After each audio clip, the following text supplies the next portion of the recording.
اعوذ باللہ من الشیطان الرجیم بسم اللہ الرحمن الرحیم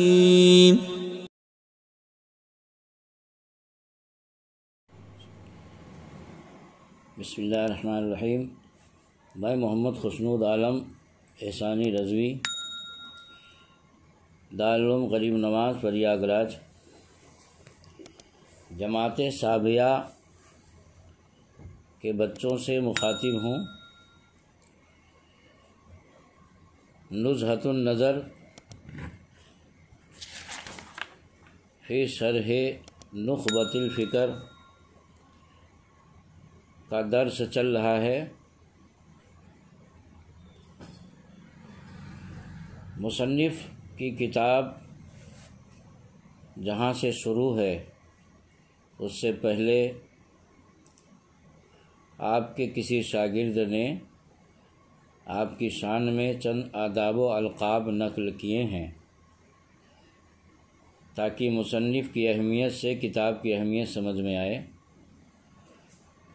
تو پہلے ان الفاظ اور عبارت کا ترجمہ اور تشریح پیش کیا جاتا ہے، اس کے بعد پھر مصنف کی عبارت کی توضیح ہوگی۔ بسم اللہ الرحمن الرحیم، اللہ کے نام سے شروع جو نہایت مہربان اور رحمت والا ہے۔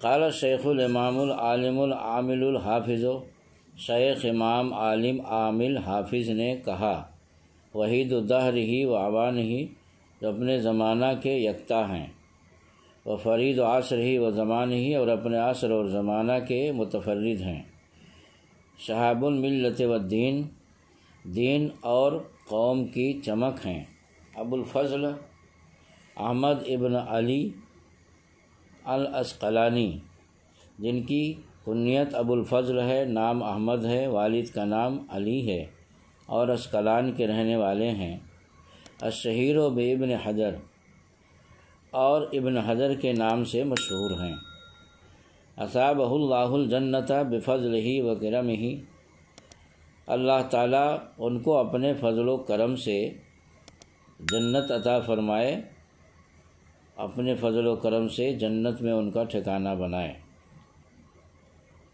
اب اس میں بعض الفاظ تو ایسے ہیں جن کی تشریح گزر چکی ہے پچھلے سبق میں، اور بعض الفاظ ایسے ہیں جن کی تشریح آج پیش کی جا رہی ہے۔ اس میں شیخ کا لفظ ہے، اور جب علوم و فنون کی کتاب میں کسی کو شیخ بولا جاتا ہے علوم و فنون کے اعتبار سے، تو اس سے مراد ہوتا ہے هو الکامل فی فنہ ولو شابا، یعنی وہ عالم جس فن کے اعتبار سے جانا اور پہچانا جاتا ہے، اس فن میں اس کا کامل ہونا اگرچہ جوان ہو۔ یہ قید اس لیے لگائی گئی اگرچہ جوان ہو، کیونکہ شیخ کے ایک معنی بوڑھا کے بھی آتے ہیں، لیکن جب جوان کو شیخ کہا جاتا ہے تو کسی فن کے اعتبار سے کہا جاتا ہے جس کا مطلب یہ ہے کہ هو الکامل فی فنہ، وہ اپنے فن میں کامل ہے۔ شیخ کا یہ معنی شرح الشرح میں حضرت علامہ مولا علی قاری رحمۃ اللہ علیہ نے بیان فرمایا۔ الامام، امام کے معنی رہنما کے ہوتے ہیں۔ الامام یعنی المقتدی، جس کی پیروی کی جائے، یعنی قوم کا رہنما۔ العالم، یہاں پر عالم سے مراد الکامل فی العلم، جو علم میں کامل ہو۔ العامل، یہاں پر عامل کا مطلب ہے ام مقتضی علم ہی، یعنی جو اپنے علم کے تقاضوں پر عمل کرے۔ الحافظ، حافظ سے مراد یہاں پر حافظ الکتاب و سنہ، یعنی جو قرآن اور حدیث کا حافظ ہو۔ حافظ قرآن تو آپ حضرات سمجھتے ہیں کہ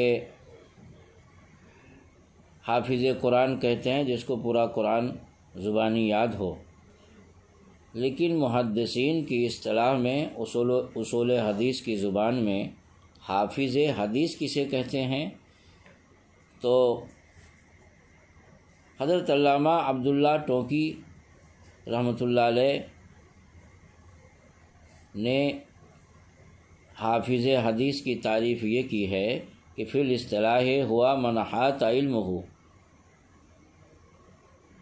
فی الاصطلاح ہوا من احاط علمہ بمئات الف حدیث۔ حافظ حدیث اس شخص کو کہتے ہیں جس کا علم 1,00,000 حدیث کو حاوی ہو، متناً و اسناداً، جرحاً و تعدیلاً و تاریخاً، یعنی جس کو 1,00,000 حدیث زبانی یاد ہو، عربی متن سند کے ساتھ، اور اس میں جتنے راوی ہیں ان میں کون سا راوی ضعیف ہے، کون سے ثقہ اور معتبر ہے یہ بھی معلوم ہو، اور تاریخاً یعنی ان راویوں کے احوال، سیرت اور تاریخ بھی معلوم ہو، تو ایسے محدث کو حافظ اصول حدیث کی اصطلاح میں حافظ کہتے ہیں، جسے 1,00,000 حدیث عربی متن و سند، تاریخ، تعدیل، جرح کے ساتھ زبانی یاد ہو۔ اور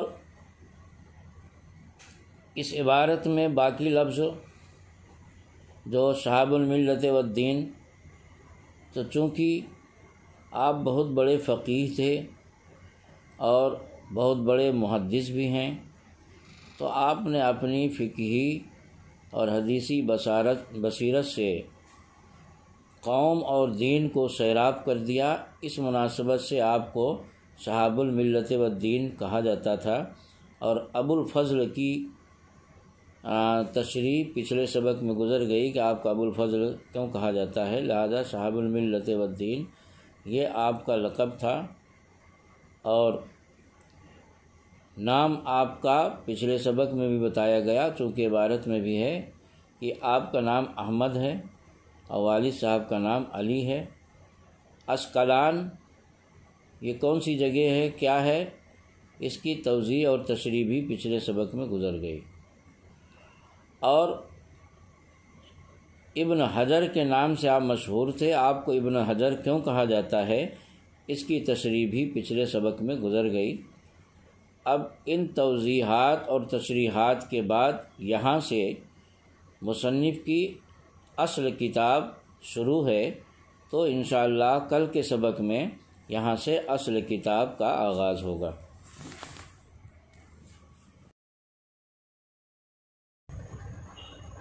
بسم اللہ الرحمن الرحیم، اللہ کے نام سے شروع جو نہایت مہربان اور رحمت والا۔ الحمدللہ الذی لم یزل عالما قدیرا حیا قیوما سمیعا بصیرا۔ تمام خوبیاں اللہ تعالیٰ کے لیے خاص ہیں جو ہمیشہ سے عالم، قدیر، زندہ، قائم رہنے والا، سننے والا اور دیکھنے والا ہے۔ ان الفاظ میں اللہ تعالیٰ کی ذات و صفات سے متعلق مصنف نے تذکرہ کیا ہے، اور آپ حضرات اللہ تعالیٰ کی ذات و صفات سے متعلق پچھلے سال شرح عقائد میں تفصیل کے ساتھ پڑھ چکے ہیں۔ وَأَشْهَدُ أَن لَّا إِلَٰهَ إِلَّا اللَّهُ وَحْدَهُ لَا شَرِيكَ لَهُ، اور میں گواہی دیتا ہوں کہ اللہ تعالیٰ ایک، اللہ تعالیٰ کے علاوہ کوئی اور معبود نہیں، لا شریک لہ، اور اس کا کوئی شریک نہیں، وَأُكَبِّرُهُ تکبیرا، اور میں اس کی خوب بڑائی بیان کرتا ہوں۔ وَأَشْهَدُ أَنَّ مُحَمَّدًا عَبْدُهُ وَرَسُولُهُ، اور میں گواہی دیتا ہوں کہ سید عالم حضرت محمد صلی اللہ علیہ وسلم اس کے بندے اور رسول ہیں۔ والصلاۃ والسلام علی سیدنا محمد الذی ارسلہ الی الناس کافہ، اور رحمت کاملہ اور سلام نازل ہو ہمارے سردار محمد صلی اللہ علیہ وسلم پر، جن کو اللہ تعالیٰ نے تمام لوگوں کی طرف خوشخبری سنانے والا اور ڈر سنانے والا بنا کر بھیجا۔ وعلی آلہ وصحبہ وسلم تسلیما کثیرا، اور ان کی تمام آل اور تمام اصحاب پر رحمت کاملہ اور خوب سلام ہو۔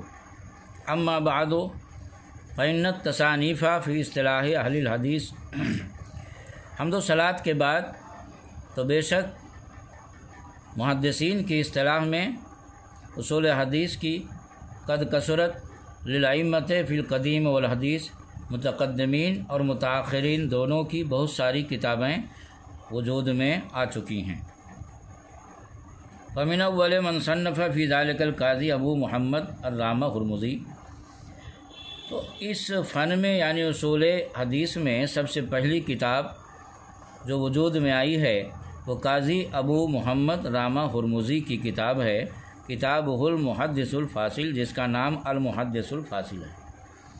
لیکنہ لم یستوعب، لیکن یہ کتاب استیعاب کرنے والی نہ تھی، یعنی اصول حدیث کی جتنی شاخیں ہیں سب کو جامع اور حاوی نہ تھی، بلکہ بعض شاخیں ہی اس میں لی گئیں۔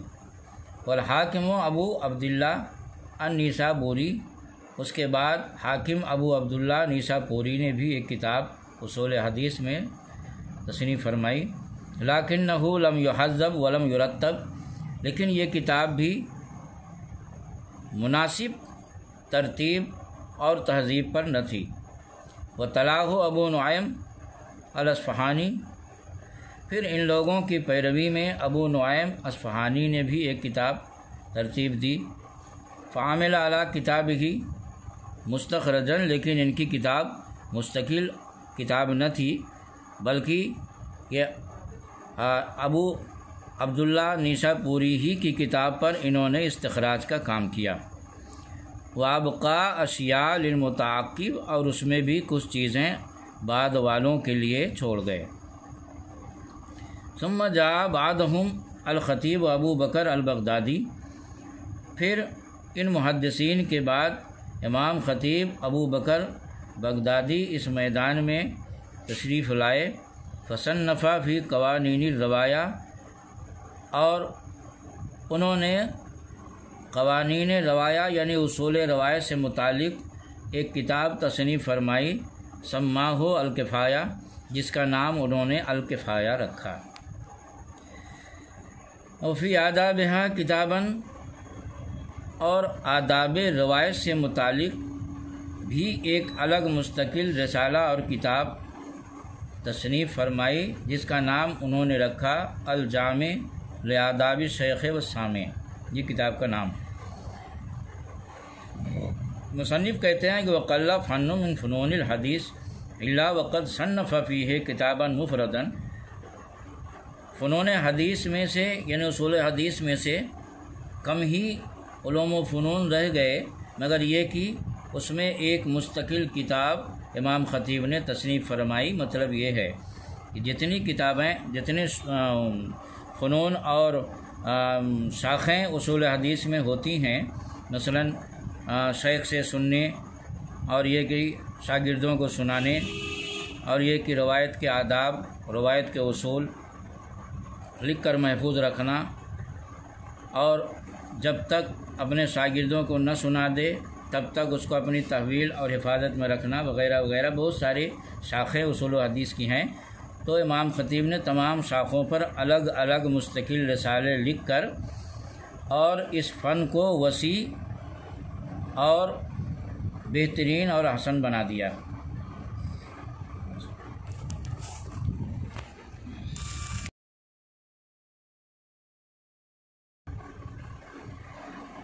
مصنف فرماتے ہیں ثم جاء بعدہم بعض من تأخر عن الخطیب، پھر وہ محدثین اس میدان میں یعنی اصول حدیث کی کتاب کی تصنیف و تالیف میں تشریف لائے جو امام خطیب کے بعد پیدا ہوئے۔